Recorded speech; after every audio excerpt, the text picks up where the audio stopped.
This is Talk of the Town, a weekly program featuring community events happening in and around Northeast Michigan, with your host, Nancy Smitham, and get the latest from Alpena Community College with Don McMaster. And now, today's Talk of the Town. Good morning and welcome to Talk of the Town. I'm Nancy Smitham. My first guest today is Jackie Krofcheck, who is the President and CEO of the Alpena Area Chamber of Commerce. Good morning, Jackie. Good morning, Nancy. I know it's just been an incredible year for the Alpena Chamber of Commerce, and I know people out in the community, if they don't come in your doors or do some of the events that you do, they don't really have an idea of some of the things that go on at the Chamber and how hard the staff there is working to make us a viable option, places to go and things to do in northern Michigan. Yeah, it's funny because right now I'm learning even more of everything that we do. I know that all of our staff does a tremendous amount of work, but two of our staff people, Ashley and Alicia, are both in China right now on our China trip, and so that's 2/5 of our staff. Yes. And I'm trying to cover the office, and it's just incredible the amount of work that comes out of that office. Okay, and so today you brought a list of some wonderful events that are going to be happening. Yes, so October is Chamber of Commerce Month in the Yes. state of Michigan. And so what we decided to do this year, we do something different every year, is we really wanted to hear kind of face-to-face or one-on-one from our members. So we're doing two things. One, we're doing a program called Staff Chats. And the second thing is a membership survey we've sent out, and our members are returning that to us. But the Staff Chats, we held two already this year, or this month. It's just an opportunity. We just have our staff go kind of park for a couple hours at a local business or a restaurant, and we let our members come in and chat with us, and even non-members can too. We just want to engage in that dialogue. It's a little different than an email or a phone call or just a quick, passing somewhere. And so October 23rd, we'll have one from 8 to 10 a.m. at Neiman's Corner Cafe. Okay. We'll just be hanging out there waiting for people to talk with us. And then also on October 26th, 2 to 4 p.m. at the 19th hole. You know, what a great idea, because people who maybe aren't phone callers, who aren't emailers, who don't want to stop into the chamber because you're always so busy there, you have great opportunities to slide into a seat and say, hey, I have a question I want to ask, or what about this, or what about that? And the chamber really is a wealth of information. Yeah, so far we've had really more questions from people than we have, input into what we're doing, and that's great too. Whatever people want to talk about, they're welcome to come see us, and even if they don't have a topic, they just want to chat, we're fine with that too. And no RSVPs needed. Nope, just stop in and we'll cover the bill. If you get, a drink or a snack or something, we've got it. Okay, very good. Yeah. So we've also got, which you're very aware of, our Good Morning Alpena series, because you're on the committee and the committee's wonderful. Yes. Our last one for 2015 is October 30th, and the theme for that one is Just Out the Front Door. So it's going to be all about things that are really close to home that you can go do and see and participate in, and you might not even know they existed. And the fun part about being on the Good Morning Alpena committee is I think we could solve all the problems in the world if we had enough time. I mean, when we're there, we figure everything out. But I'm always amazed at how many resources, how many plans, programs, things that are in our community. We have to kind of cut them out and say, oh, we can't do all of those because there's so many wonderful things that go on and happen in our community that we'd like to promote, but in essence of time, we can't always do it. So the people that say there's nowhere to go, nothing to do, man, they need to, get a clue. Well, yeah, you just wonder, well, you must not pay attention to anything because there's so much going on all the time. And if people are listening to this and saying, well, I don't really think there's a lot going on, we'll come to that Good Morning Alpena event and you'll hear all about it. And there's some opportunities for sponsorship left available too for next year's events. Yes, we do offer singular sponsorship, so one sponsor per event, and they get to MC, they get to first crack at the joke if they want to do it, but sometimes people don't want to tell the joke of the day. And then they also get just that one-on-one with potential customers. That's a great opportunity, so contact the Chamber, 354-4181. You've always remembered that number. Yes. Something else that we have coming up, we have partnered with the Human Resource Association of Northeast Michigan on a couple of labor law seminars. So on November 4th and then November 5th, they're all-day seminars. The first one is supervisor training, and the second one is just a general labor law seminar. So, and I'm not going to go over all the topics because the list is long. Yes. But it's for members of either organization. It's only $40 for the day. That includes lunch, and the presenters are very, very knowledgeable. and it'll be a great opportunity to learn about the ever-changing world of labor law. And you know, that is a great opportunity because you'd have to travel out of town, you'd have to bring in presenters at big cost and pay for expenses. So to be able to go for $40 a person, you know, a great opportunity. And thank you for bringing those events to town because it does make it very nice for employers. Yeah, you can't beat that price. And like you said, no travel, it'll be really wonderful. Okay, next. Next event, yes. So we also, and this will be the last event that we'll talk about, but the Boland's Jewelry Holiday Parade. Yes. You might feel like it's too early to talk about it, but really it's not that far away. That's, of course, the day after Thanksgiving on November 27th this year. It's the same, kind of the same as every year, so it'll have the same route. It's an evening parade, so we encourage the entries to put decorations and lights on their floats. And you know, it's a great opportunity for businesses to show that they care about the community and that they're engaged in the community, and to hand out information about their organization. And probably that and the 4th of July Parade, two most attended events that we ever do in our town. Yeah, and people love the parades. Yes. You know, this one particularly, we don't have as many entries, but the entries are such high quality. People love to look at just what the creativity goes into the floats. And you know, one of our members shared with me a story that a couple was visiting during this parade, and they said it happened to be a bank, and they saw their entry in the parade, and they said, when we move here, because they were going to retire here, that's where we're going to bank because they care about the community. Ooh, that's wonderful.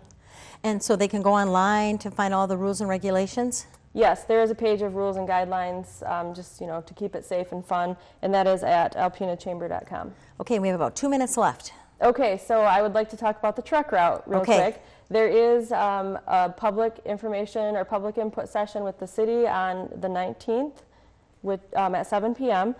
We are going to be there representing our businesses because the addition of this road to the truck route, which runs, this addition would be Miller Street to Long Lake Avenue, goes past the new brewery, would save our businesses a tremendous amount of money, and so we would really like to see this truck route happen. So if anyone has input into this truck route, see me or come to that meeting. Okay, and they can call 354-4181 if they have any more questions. Yep, we can chat about it. And your website is? alpenachamber.com. Thank you very much, Jackie. Thank you. I'll be right back with some information from the Alpena Senior Center following these messages. Hi, welcome back. My last two guests today are both from the Alpena Area Senior Center. I have Kitty Golomsky and Mega Sudini. Good morning and welcome. Good morning. Kitty, I'm going to start with you because it is open enrollment time for Medicare. It is open enrollment. It started and it's October 15 and it runs through December 7th. And so important that people, if they're new to Medicare, if they're old to Medicare, if they've been on it for a while, there's a lot of changes. There's changes every single year, but most importantly, people that need help with their prescription drug plans, we're the folks that they need to come and see. And don't get in a comfort zone. No, don't get comfortable with an insurance plan because there might be another one that covers all the prescriptions at a much more, better rate than what you're paying right now. So if somebody calls and makes an appointment for you, expect to have a little bit of a wait, can't get right in, what should they bring with them to make the appointment be the most efficient for them? Well, first of all, they need to bring their Medicare card. Okay. And they need to have a current list of their prescription drugs. Okay. And then we use the Medicare database, and there's a plan finder that we use that compares every single prescription drug plan out there so that we can find the cheapest rate for you that covers all your prescriptions. Okay, what's the number that they call to make an appointment with you? Well, they can call the Senior Center, 356-3474. Okay. My extension is 21, but I know you have a lot of listeners out there that aren't, living in Alpena County, and there's an 800 number that you can call and get the closest MAP counselor. Okay. And that is 1-800-803-7174. Okay. Now, Megan, I came last Friday with a coworker, and we had the Tony Burgers, and they were delicious. We were treated like royalty there. I was amazed at how many people were there, all ages. What a wonderful place to visit and be. It just is, and we always say there's always something going on at the Senior Center, whether it's card playing. We do have our favorite nights for different items on the menu, and of course you can see our menu and our activities calendar in our newsletter that comes out every month. Those are available at the Senior Center and all around town. But definitely Tony Burgers, taco salad night, there are definite favorites. And we want people to know in the community that, you know, no matter what your age is, you're invited to come to the congregate meals. It costs you a little bit more if you're not a senior, but I mean, it's just a wonderful, well-balanced, nutritious item on the menu. And if you just for the company alone, I sat at a table and 2 people said, "Do you mind if I sit with you?" I said, "Oh, absolutely not." And I made some new friends. And there aren't very many people that we let sit alone.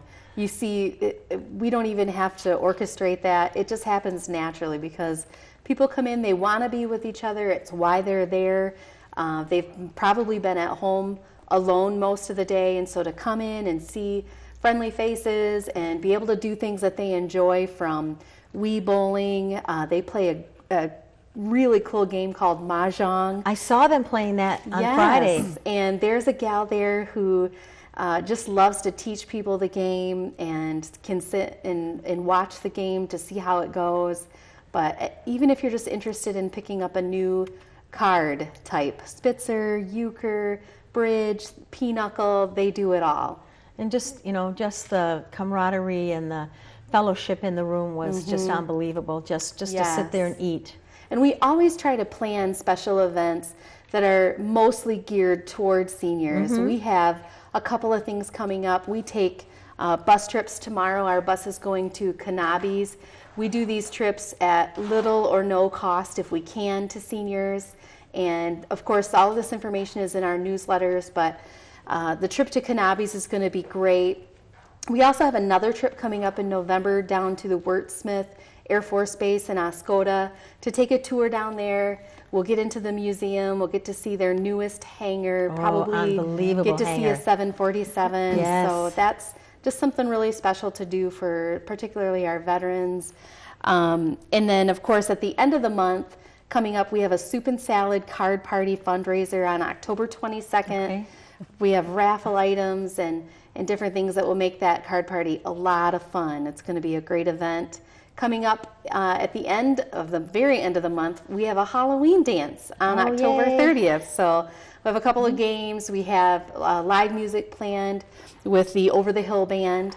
So that's going to be a lot of fun. People love that band and love to hear them play and dance to their music. It's good stuff. Okay, and back to Medicare for a moment. And Kitty, something that we've talked about in the past is it can be mind-boggling, it can be baffling when those bills come in and why isn't this being paid and what am I doing wrong and what do I need to do? And you're a great resource for helping people through that jungle. Definitely. And people who are new to Medicare, which there are a lot of us out there Yes, that are getting turning close. 65, it's that new magic number. 65 is the new age of majority, at least with the senior center. Yes, we sit down and just explain what it is that you might have if you have an employer plan, what it covers, if you need to maybe look at supplemental insurance, if you need your prescriptions covered. Maybe you are low income and you need some extra assistance, and there is extra help out there. So we help you to apply for those programs and get you just exactly what you need. A lot of times, though, what I do is just explain what those services are. So yeah. Okay, and Mega, too, I was just thinking, you also have Meals on Wheels, and you also have homemaker services, too, that you can get through the Alpena Senior Center. Our services, you can see them up close and in person when you come to the center, but they're much deeper than that. Yes. A lot of times you can't see the work that Kitty's doing in her office as she's working one-on-one with people, and our in-home care workers who go into homes and help do chore providing, personal care, and of course our home delivered meals that go to seniors who tend to be shut in and are not able to get out. Many services like that aren't necessarily seen on a day-to-day basis. We have a foot care clinic, and just in general services that hopefully meet most of the needs that seniors have in our community. And the loan closet is a wonderful thing for home and durable medical goods, you know, just a wonderful thing. Okay, we're out of time, so the number again, Mega, for us to call for all these wonderful services. 356-3585. Thank you both very much, and I look forward to talking to you soon. Yes, thank you. Please stay tuned for Don McMaster following these messages. Greetings, everyone, and welcome to Talk of the Town. I'm Dr. Don McMaster. I'm president of Alpena Community College, and I'm pleased to have as our guest this morning Tim Kuhnlein. Good morning. Political science instructor at ACC, renowned for his work in the classroom, but also his work in the community. Well, thank you. So today we're going to talk about some community work you've been doing, and it's related to the US 23 Heritage Route Project. Could you give the viewers some context there? Sure. Well, Michigan Arts and Culture Northeast is the organization that I've been most directly connected with. It's otherwise known as MACNY. And we've been working closely with the US 23 Heritage Route, which is a NEMCOG, Northeast Michigan Council of Governments project. And what we did is tied their website, the US 23 Heritage Route, to an overarching marketing campaign called the Lake Huron Discovery Tour. And the objective of this was to, first of all, elevate awareness about the rich array of arts, culture, history and humanities related assets that we have in Northeast Michigan, really ramp up the volume about how many of these things we have, and then market these things to the outside world in order to attract tourism here, to attract a general attention, primarily focused around that weekend of Columbus Day and Indigenous Peoples Day, but ultimately to set a sort of a template for a year-round type of awareness. You know, we're just not known for arts and culture and, well, maybe our history or the humanities, but there is a really rich history here with those things. And the US 23 Heritage Route website and that whole campaign was intended to draw greater awareness to the outside world. Well, Tim, I can tell you I was down in Iosco County this morning, and I drove through Oscoda, and there was the Heritage Route, US 23 Heritage Route sign. So how far south did it go, and what was the end point on the north end? Well, it's the entire US 23 stretch once you break off of 75, and the objective is to divert people from 75 to 23 and take that old-fashioned route up north. To discover what's east of expected, as we're saying. And so it started in Standish, really at the Saganing Eagles Landing Casino and the Saginaw Chippewa Tribal Center. They were a major sponsor of this event, so they helped us make some important connections. And so we started down there and worked all the way through all the towns, up 23, all the way to Mackinac. So it was truly a regional effort.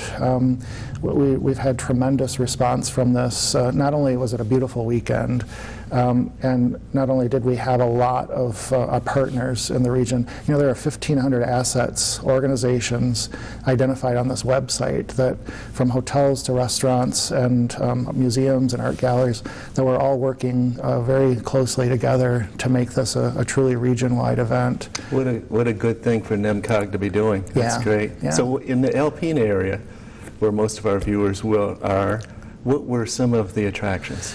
Well, you know, I can say that Alpena was definitely creating some inertia for itself, because the combination of Harrisville, Alpena, and Presqu'île, Rogers City area, you know, we get caught in the middle all too often, whether they're coming from Mackinac or coming from Standish. You know, do they ever make it all the way here? And I think this really, people in Alpena really rallied around this. The Besser Museum, Art in the Loft, the Thunder Bay Arts Council, NOAA, I mean, just the whole slew, the DDA, the CVB, the city was on board from day one. They gave us $5,000 cash to make this thing work, and they were one of our first buy-ins. And of course, we've got a long history. The Michigan Arts and Culture Northeast brought the Passport projects. We did the Scrims downtown, the Art Trail Roadmap. And so I think this history really allowed us to build on that. And so you had everything from the hot air balloon at the Besser Museum to the chowder cook-off downtown, the Reflections historical costume exhibit downtown, the exhibits out at NOAA. I mean, it was just a variety of things. And of course, the Lighthouse Festival was going at the same time. And we kind of packaged this event around the Lighthouse Festival to help boost support for that. Very smart. So what was meaningful to you in this experience as a volunteer? So that's a essentially? great question. I think first and foremost, working with a core group of people that really, just gave everything to make this happen. And I could name names, but there were about, I'd say, 7 to 8 people who just really put everything into this and helped make it. That was very meaningful. So the cross-promotion, the collaboration among different organizations. I'd say, really, for me, what also became very significant is the discovery of new potential for kind of crafting a new image for our region, but also new relationships, especially the relationship with the tribal community. Interesting. That was something that we didn't expect. In fact, we thought they would not buy into this because it was Columbus Day, but they saw it as an opportunity in the spirit of what this project was all about, and that is educating people about arts, culture, history, and the humanities. And so developing a deeper connection along those lines was really kind of surprising and very rewarding. That's great. Tim, we have about 30 seconds left. Could you tell us, is there a way in your mind to connect your experience here with what goes on in your classroom? Oh, no doubt. I'm practicing what I'm preaching, and I'm reinforcing that principle with students. My emphasis is on civil society and civic engagement, and what we're trying to do is foster all of that and more out in the community. So in a way, the community is like the laboratory in many respects of what we're doing in the classroom.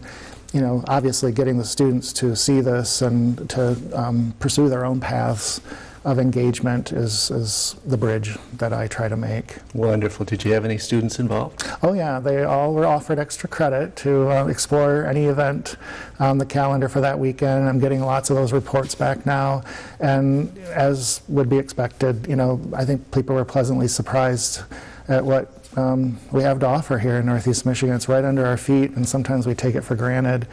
And an encouragement to rediscover, I think, is paying off. Yes.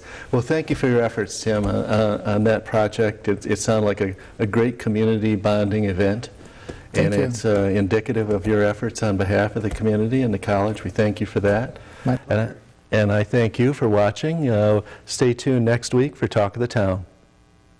This has been Talk of the Town with your hosts, Nancy Smitham and Don McMaster.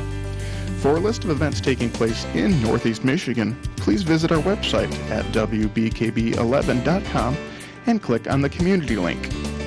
This has been a Thunder Bay Broadcasting Corporation production.